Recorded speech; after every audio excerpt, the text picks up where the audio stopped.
Bon, donc on est avec Antoine. Puis Antoine, comment t'as trouvé ça le workout? Ah, c'est vraiment cool, là. C'était pas le genre de training que j'étais habitué de faire, OK.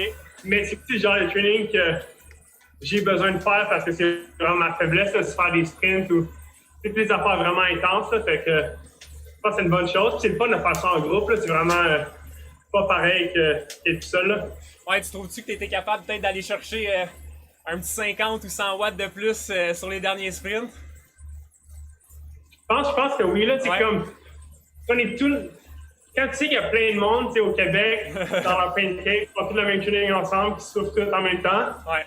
Ça rend ça spécial. Quand en plus, il y a toi qui crie, là, tu vois t'es comme OK. J'essaie de pousser tes watts, là. Trop malade, trop malade. Ben, content que t'aies aimé ça. Merci d'avoir fait le workout. C'est super motivant de voir que ça te tentait de le faire. Merci beaucoup. Donc, pour eux autres qui connaissent pas Antoine, Antoine, il vient du dark side, si on veut. C'est un triathlète.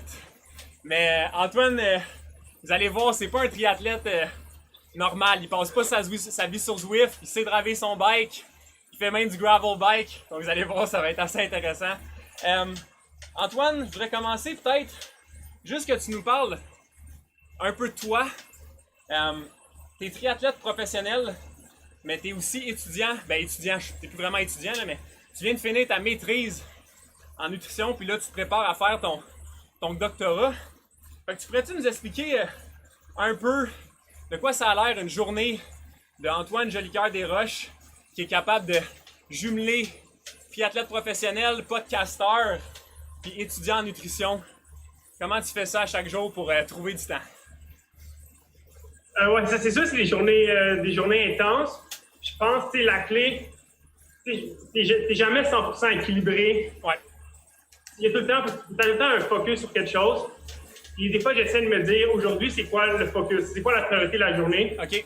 Puis je vais débuter ma journée avec ça. OK. Comme ça, je sais que j'ai fait ça dans ma journée. Puis le reste, c'est l'extra, tu sais. Ouais.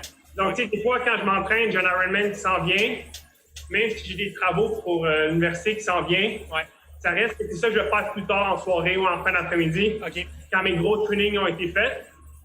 Mais comme récemment, il fallait que je finisse ma thèse ou mon mémoire pour l'université. Là, ça, c'était ma priorité, tu sais. Fait que quand je me réveillais jusqu'à 10h30, 11h, je faisais ça. Après, j'allais courir, tu sais, de 11h à midi ou midi et demi. OK. Là, je mangeais, puis l'après-midi, je vais plus me focuser sur l'entraînement. Puis, tu sais, s'il me restait un peu d'autres travaux à faire. OK. Puis, j'essaie d'aller vraiment par priorité la journée. OK. Comme ça, je m'assure de tout le temps que la priorité de la journée a été faite, qu'elle a été bien faite, tu sais. Ouais, je pense que c'est super intéressant là, comme idée. Là. Il y a un livre, un des premiers livres de self-help, si on veut, que j'ai lu dans ma vie, ça s'appelle The One Thing. Puis c'est l'idée principale du livre, si on veut, c'est fais la chose la plus importante que tu as à faire dans la journée en premier.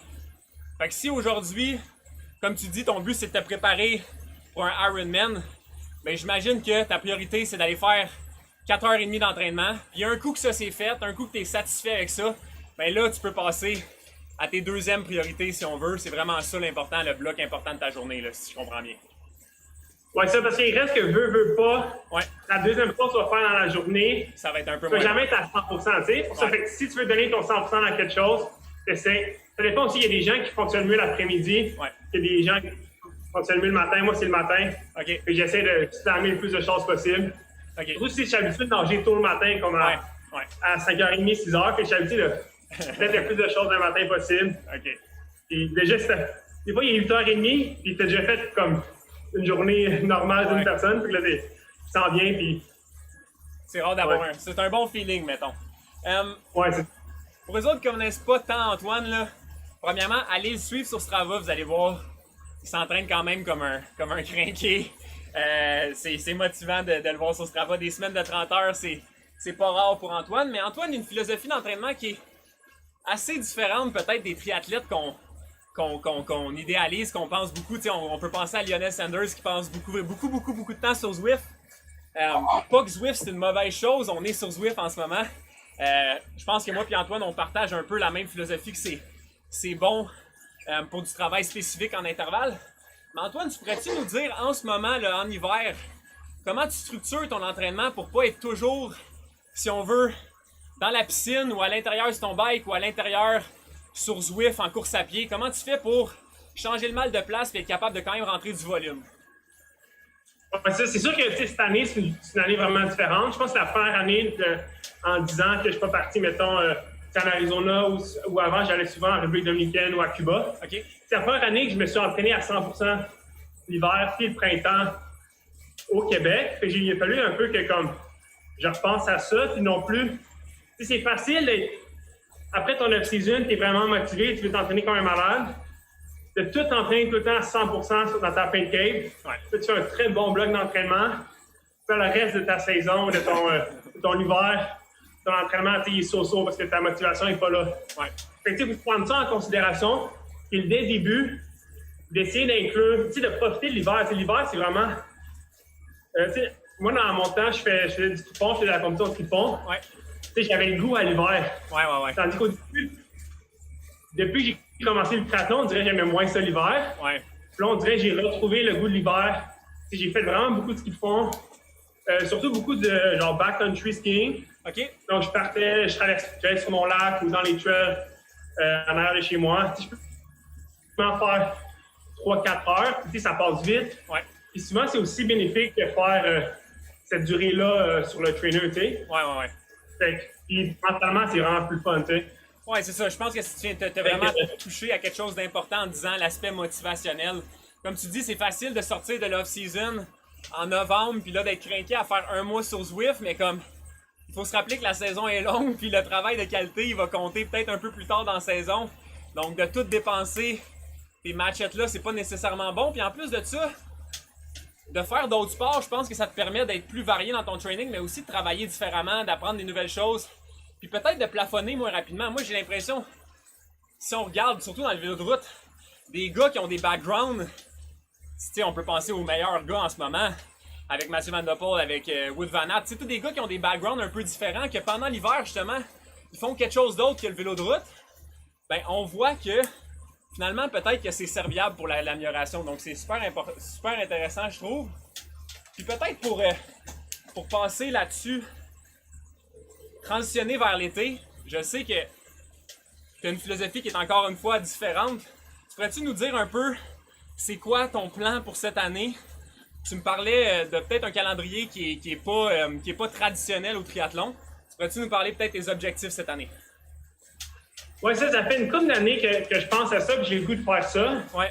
Là, le fait de voir l'équipe Education, l'équipe de Canada, avec la Finn Martin, faire un peu un calendrier alternatif. Ouais. C'est un peu ça que j'avais le goût de faire. OK. Puis moi, c'est comme mes deux passions, c'est le triathlon puis aussi la course en trail, le ultra running. Fait que j'essaie de comme vraiment combiner ça dans une saison. Puis aussi d'inclure des courses de gravel. OK. Peut-être des courses aussi sur route, mais genre, c'est des ultra cyclistes, des 500 kilos, des choses comme ça. OK. C'est vraiment mélanger ça, peut-être inclure des courses de open water en natation. C'est vraiment rendre le calendrier intéressant.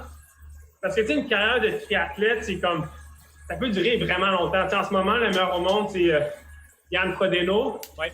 Il a 39 ans, puis encore à son pic. OK. Fait quand tu penses que, tu sais, il me reste beaucoup d'années pour rendre ça intéressant, amusant, quand tu rends ton training amusant et intéressant, c'est là aussi que tu vas plus performer et t'entraîner parce que tu ajoutes plein de stimulus. Tu sais, faire une course de gravel, c'est tellement différent. Tu sais, les départs, c'est rapide, c'est tellement n'importe. Même si la durée peut être similaire à une durée d'Ironman, c'est tellement différent comme effort que tu veux vraiment apprendre beaucoup. C'est la même chose que comme faire un training comme aujourd'hui, c'est 100% différent de l'Ironman, mais tu apprends plein d'affaires, tu sais.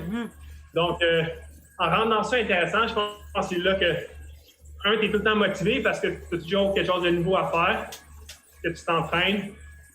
Donc, ça rend ça vraiment plus excitant. Puis ça combine justement, comme je te dis, mes deux passions avec le trail running, qui est vraiment quelque chose que c'est le fun, là. Oui, mais je pense que ça a du sens. Ça revient un peu à quoi qu'on parlait avec le ski de fond, de varier. Ça t'aide peut-être à aller chercher, si on veut. Moi qu'est-ce que ça me fait penser, c'est, tu sais, si tu fais des courses de ultra trail, tu fais des courses de gravel, tu fais des open water, Mais j'ai l'impression que tu vas chercher des aspects de tous les meilleurs dans tous ces sports-là. Puis tu peux peut-être les apprendre. Puis, tu sais, je m'en souviens quand t'es venu faire le shootout l'année passée avec nous. Tu sais, honnêtement, fallait pas, ça prenait quand même du courage. Antoine, il est venu faire, on était la majorité des bons Québécois en vélo de route. Sans hésitation, Antoine est venu faire le shootout avec nous. Mais tu sais, on doit se rappeler que c'est différent. Là, Antoine, il y a un sport sur 3, c'est le vélo. Même à ça, il est venu apprendre avec nous. Puis tu sais, je vous garantis que sûrement le gars qui en a appris le plus durant cette ride-là, ben, c'est Antoine. Parce qu'il était, tu sais, il s'entraînait avec les meilleurs cyclistes. Donc d'aller prendre de l'expérience comme ça, c'est sûr et certain que, comme tu dis, à long terme, c'est sûr que ça va être bénéfique. Là. Je peux pas penser autrement. Là. Aussi, on parle beaucoup du côté physique, mais c'est surtout je pense que c'est le côté mental que tu apprends plus. Ouais. Comme tu sais, une couple d'années, j'avais fait un 10 kg de natation. Ouais. J'étais vraiment pas entraîné physiquement pour ça. C'est quelque chose vraiment, jamais autant froid toute ma vie. Okay. Dès le départ, mes goggles sont partis. Oh my fait que God. mes yeux étaient quasiment plus capables de voir rien. Il pleuvait à souhait, les vagues étaient immenses. Oh. C'est quelque chose que, tu sais, que maintenant, quand je vais dans un triathlon, peu importe c'est où, il y a un peu de vagues où les conditions sont difficiles. Mentalement, je sais que j'ai fait comme 100 fois plus tough que ça, tu sais. Ouais. C'est la même chose que, tu sais, rouler avec des gens qui sont vraiment meilleurs que toi. C'est comme en natation, j'ai toujours essayé de nager avec des gens qui sont vraiment meilleurs que moi, qui sont comme, tu sais, qui font des temps qui sont inhumains, là, qui sont comme dans les top au Canada. Ouais. Fait que là, quand tu arrives, tu te fais torcher à chaque training, mais là, tu apprends vraiment, vraiment de ça, tu sais. Ouais, non, c'est ça. Je pense que t'as la parfaite philosophie. Tu sais, aussi tes courses de trail, j'imagine que quand t'arrives à la fin d'un Ironman ou d'un demi, puis t'as 21 km, 42 km à faire, ben peut-être que ça se prend mieux quand tu sais que t'as complété un 80 km en trail. Ouais, c'est ça, parce qu'au début, j'avais vraiment peur de la distance en tant que telle. Tu sais, juste en marathon. Ouais. Le premier Ironman que j'avais fait, j'avais jamais fait de marathon. OK. Seul. Oh my God. J'avais vraiment peur, mais là, maintenant, j'ai fait comme un 80.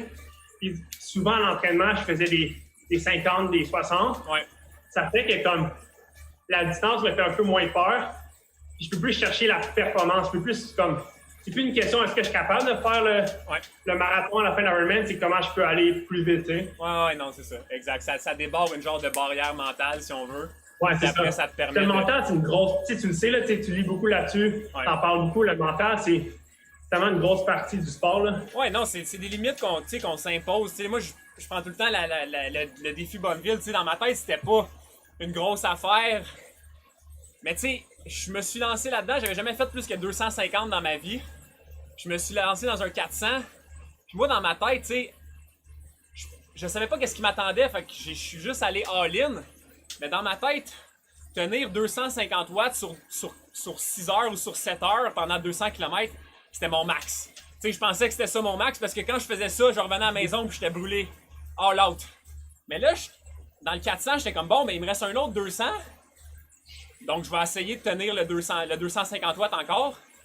Puis à ma surprise, oui, j'ai frappé des murs, mais ça a marché. Fait que là, tu réalises que comme, man, comment il m'en reste pour vrai, genre, c'est quoi c'est où pourquoi je mets ma limite là, genre, tu réalises que c'est vraiment arbitraire les limites qu'on se met pour se protéger, si on veut. Donc, en tout cas, c'est super intéressant. Puis je pense que justement de faire ces épreuves-là qui sont un peu autres que le triathlon, qui sont différentes, ça va vraiment t'aider. Puis je pense que c'est une bonne idée. Maintenant, juste pour finir, Antoine. Samedi, il y a quelque chose de spécial qui se passe, je pense. Peux-tu nous expliquer qu'est-ce qui se passe?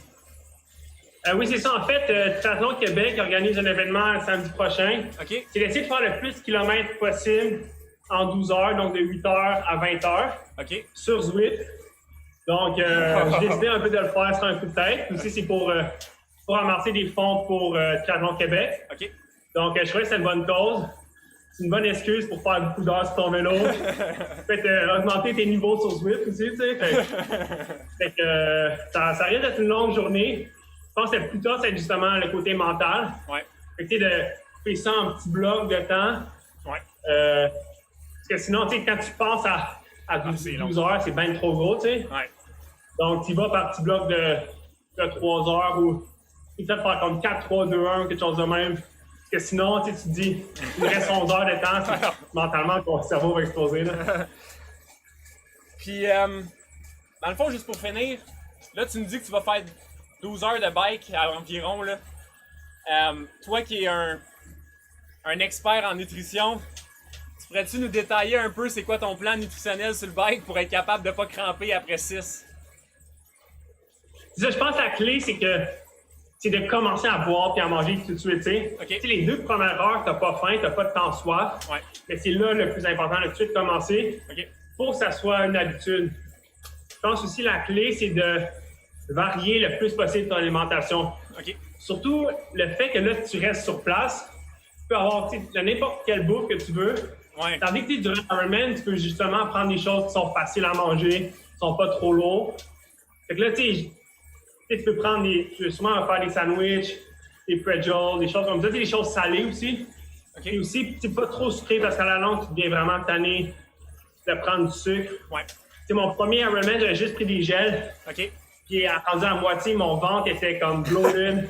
J'étais plus capable de rien manger. Fait que, d'avoir plein d'options, un plan A, un plan B, un plan C. OK. Parce que, en variant un peu ce que tu manges aussi, ça aide pour le côté mental, Ouais. Si tu sais que tu vas te faire, genre, un café chocolat, comme, ou non, c'est une ça. chose de même, un peu fancy, ça t'aide à, peut-être aussi de garder la caféine pour pas le début. OK. Pour que ça soit t'as hâte à ça, puis ça te donne un plus gros boost. Ouais. Des fois, je fais ça dans les ultras, tu garder ça vers la fin. Puis là, quand tu prends des premiers gels ou jujubes de caféine, t'es vraiment content, puis tu sens le boost. Là. OK. Puis, point de vue, si on veut plus hydratation, tu nous dis de commencer à boire tout de suite. Est-ce que tu as un nombre de bouteilles en tête? Comment tu fonctionnes? J'essaierais minimalement, comme 2 bouteilles de 750 à l'heure. OK. OK. Mais je me dis ça, puis possiblement, j'aime mieux me donner un objectif plus élevé que moins. Ouais. Mais justement, le truc, c'est genre, si tu fais toutes les bouteilles le plus possible, tu as préparé une vingtaine de bouteilles. Ouais. Mais ça rend ça comme, tu dis, OK, il faut que j'en fasse ces 2 prochaines-là. Ouais. Tandis que si c'est comme, à chaque fois que tu as te lever, remplir tes bouteilles d'eau, tu vas avoir le goût, puis là, tu vas moins, tu vas moins boire, tu sais. OK. Fait que préparer ta bouffe d'avance, préparer tes bouteilles d'avance, t'assurer d'avoir de la bouffe qui est variée, mais aussi de la bouffe que t'aimes pour pas t'écœurer. Puis pour garder le moral un peu. C'est long aussi, fait que de pas seulement prendre des glucides aussi, ça va être bon, tu sais, de prendre un peu de protéines, OK. Un peu de gras aussi, tu sais, des noix, des choses comme ça. OK. Une sandwich au beurre de peanut, OK. ça peut être bon parce que, tu sais, pour un effort comme un Ironman, c'est 8 heures, tu peux seulement prendre des glucides. Ouais. Mais plus que là, ça vaut la peine de prendre un peu de protéines, un peu de gras aussi. Ouais, puis je pense c'est l'intensité quand c'est faible, tu sais. Ouais, c'est ça dépend de l'intensité aussi. Si tu t'en vas faire un demi, puis tu sais que tu vas être, je sais pas, en haut de 80% tout le long, ben, c'est comme tu dis, ça va être dur de te gérer. Tu pourras pas vraiment manger des noix. Mais là, si tu t'en vas 12 heures sur le bike, à une intensité qui est relativement basse, ben là, tu peux te permettre de manger de la bouffe qui est plus solide, qui est plus complète, là. Ouais, ça, parce que c'est l'intensité qui est comme, c'est même inférieure à qui est comme ton fat max, c'est comme, l'intensité que tu brûles plus de gras. OK. C'est comme moi, j'avais calculé dans le lab où je travaille, mais où j'étudie, OK. c'est comme 240 watts, tu sais. OK. C'est possiblement, je vais quand même, vu que c'est long, le but, c'est pas de faire la performance, c'est juste de le faire le plus possible. Ouais. Ça risque d'être un peu moins que ça. Fait que tu Fait sais, tu vas brûler beaucoup de gras, tu sais. Ouais, tu sais qu'en bas de 240 watts, les gras sont vraiment importants. Là, t'es vraiment une grosse partie de ta dépense énergétique est en lipides. Là. Ouais, c'est ça. OK. C'est ce qui est comme en bas de ton 60%. 65%. OK. Fait qu'admettons pour les gens, là, s'ils veulent le savoir à peu près, normalement, c'est sûr que plus que tu penses que tu peux être adapté à brûler les glucides plus facilement si tu es habitué à le faire, mais est-ce qu'il y a un pourcentage environ de ton FTP normalement pour les gens qui pourraient qu'on sait qu'on est plus en glucides, en lipides, désolé? Et plus, mettons, en pourcentage de VO2 max, mettons, de un trade maximal, c'est souvent autour de 45 à 65%. OK. Mais tu sais, des fois, mon étude, on testait beaucoup d'athlètes. Ouais. Des fois, du monde très, très bien entraîné. Ouais. Ils ont quand même un fat max assez bas, selon leur diète, selon le type de training. Quand tu quelqu'un qui fait beaucoup de sprint, Ouais. il ne va pas nécessairement avoir un fat max très élevé. OK. Il y a quelqu'un qui fait de la longue distance, tout ça. Ouais. Là, ça risque d'être plus élevé. Ouais, comme qu'on peut penser, tu sais, je pense qu'il y a des ultra-runners qui marchent complètement sur les lipides quasiment, là, des gars qui courent des 300 km ou quelque chose dans le genre. Tu sais, c'est sûr que c'est différent comme Il y en ça. a qui brûlent comme 1,7 grammes à la minute, ce qui est énorme. Si je brûle plus que 1 gramme par minute, moi je trouve ça beaucoup, tu sais. Parce que j'ai pas une diète qui est vraiment. J'ai vraiment une diète qui est plus axée sur les glucides. OK. Donc, Fait que ça dépend aussi, pas juste qu'est-ce que tu manges sur le vélo, mais qu'est-ce que tu manges dans ton quotidien, là, dans le fond. Là. En général, ouais, c'est ça. C'est ça qui est le plus important aussi. Puis, tu sais, comme si toi, tu fais beaucoup d'entraînement à jeun, avec pas beaucoup de glucides, ça va beaucoup t'aider à améliorer ça. Tu sais. Puis, je pense que la clé, c'est de mélanger ça. Tu sais, pour les trainings qui sont easy, là, ça vaut la peine de faire des à jeun ou sans glucides.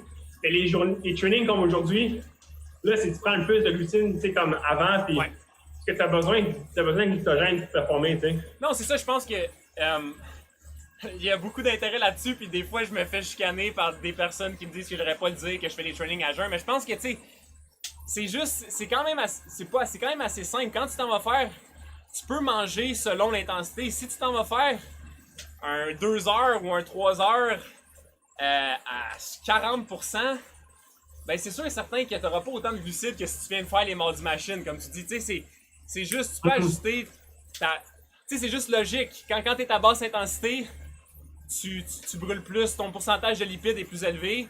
Donc ça fait juste du sens de comprendre que tu n'as pas besoin de manger un gel à chaque 20 minutes. Mais si tu es à la fin d'une course, il reste 1 heure à la course, ben là, ça fait du sens de prendre des gels à chaque 20 minutes parce que là, tu es à côté pour la dernière heure. Là. Puis aussi, il faut que tu t'entraînes ton estomac. Tu sais, c'est un peu comme un muscle que tu t'entraînes. Tu sais, si tu n'as jamais essayé de prendre un 90 grammes à l'heure ou plus, tu vas pas être capable durant ta course ou durant ton Ironman. Tu sais, c'est un peu comme tu dis, c'est un peu une périodisation que chaque training a sa priorité, à son objectif de l'entraînement, mais aussi son objectif nutritionnel aussi. Honnêtement, je pourrais te parler pendant genre 1h30, Antoine. Je trouve ça tellement intéressant. Puis c'est fou comment tout est clair dans ta tête. On comprend que tu as beaucoup de connaissances là-dedans. Si ça vous tente d'en savoir plus sur Antoine, il y a un podcast. Donc je pense que ce serait peut-être la meilleure façon de le trouver. Sinon, son Instagram, il est super aussi. Donc si ça vous tente d'en savoir plus sur son entraînement, je pense que tu as une chaîne YouTube aussi, Antoine? Oui, je pense que c'est comme Antoine JD3 ou Antoine Delcard-Desroches, quelque chose comme ça. Là. Parfait. Donc, allez suivre Antoine si la conversation, on était supposé faire 20 minutes, on a déjà presque 30. Donc, si l'entraînement puis aussi la nutrition sportive, ça vous intéresse, je pense qu'il n'y a pas de meilleure place que je pourrais vous diriger qu'Antoine. Donc, merci beaucoup, Antoine. Merci pour tout ce que tu fais pour le monde sportif. Puis, merci pour ta présence au Mardi Machine. Merci beaucoup à toi. C'est vraiment cool ce que tu fais avec les Mardis de la Chine. Toutes tes vidéos, là, c'est vraiment motivant là, à checker. Là. Cool. Merci, man. Prends soin de toi, puis on va rouler bientôt ce rendez-vous. Ouais. Cool. Ciao. Bonne soirée.